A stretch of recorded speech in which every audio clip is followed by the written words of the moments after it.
J'ai entendu dire que M. Benalla avait une rémunération de 10 000 € mensuels. C'est faux.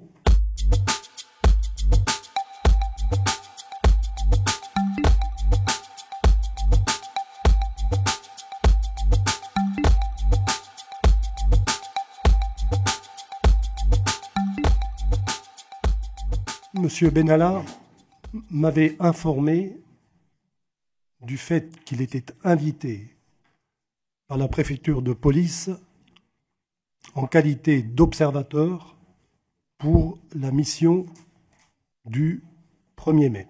Il m'en a informé quelques jours avant et je lui ai demandé qui l'invitait.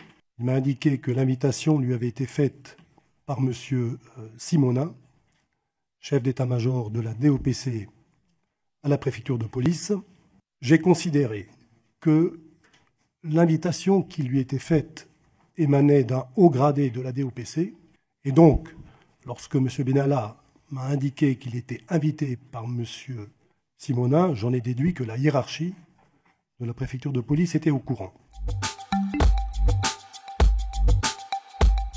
Il a été recruté parce qu'il faisait partie de l'équipe de campagne du candidat qui a été élu président de la République.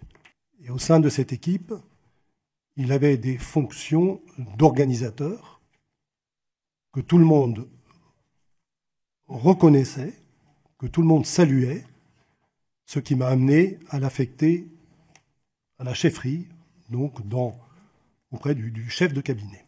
Les chargés de mission, leur nomination, leur arrêté de nomination n'est pas publié.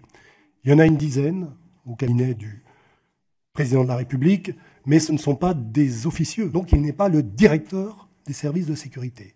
En revanche, dans sa fonction de coordination, d'ensemblier, il peut être amené à donner des orientations qui ont des incidences sur l'organisation des services telle qu'elle était prévue.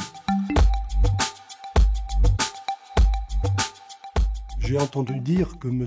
Benalla avait une rémunération de 10 000 € mensuels. C'est faux.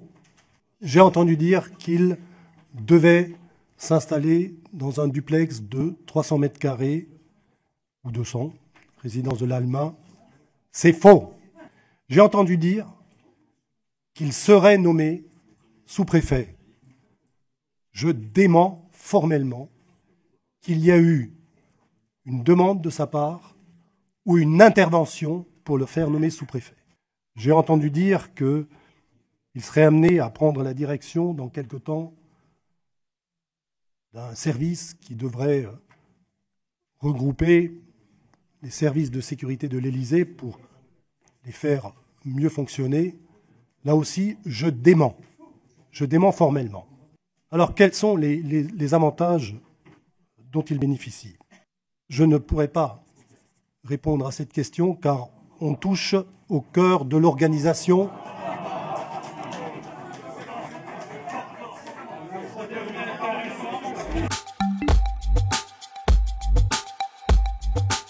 La mesure de suspension que j'ai prise était une sanction et en tout cas a été ressentie comme telle par l'intéressé. Il lui a été interdit d'être présent dans son service. 15 jours de traitement sont retirés. Cette sanction était le dernier avertissement en cas de nouveaux comportements fautifs.